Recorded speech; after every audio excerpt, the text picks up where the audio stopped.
ఓం సాయిరామ్. బాబా భక్తులందరికీ కూడా నమస్కారం అండి. అందరూ కూడా సుఖంగా సంతోషంగా ఎప్పుడూ కూడా ఆనందంగా ఉండాలి అని చెప్పి ఆ బాబాగారి తరపున నేను కూడా మనస్ఫూర్తిగా కోరుకుంటున్నాను.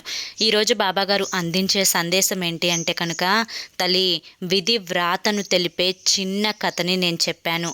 ఈ చిన్న కథని నువ్వు జాగ్రత్తగా చివరి వరకు విన్నావు అంటే కనుక నీ జీవితంలో జరగబోయేది కూడా నువ్వు పూర్తిగా గ్రహించగలుగుతావు. ఈ కథ ప్రతి ఒక్కరూ కూడా విని తీరాలమ్మా అని చెప్పి ఏదో తెలియని సందేశాన్ని ఈరోజు బాబాగారు మనకు అందించాలి అనుకుంటున్నారండి. మరి ఆ కథ ఏంటో మీరు పూర్తిగా తెలుసుకోవాలి అనుకుంటే కింద మీకు @సాయి పిలుపు అని ఛానల్ నేమ్ కనిపిస్తుంది కదండి.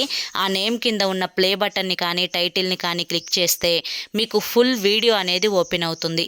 అందరూ కూడా ఫుల్ వీడియోని ఓపెన్ చేసి ఆ కథ ఏంటో పూర్తిగా తెలుసుకొని మీరు గ్రహించగలుగుతారని చెప్పి ఆశిస్తున్నాను. జై సాయిరామ్.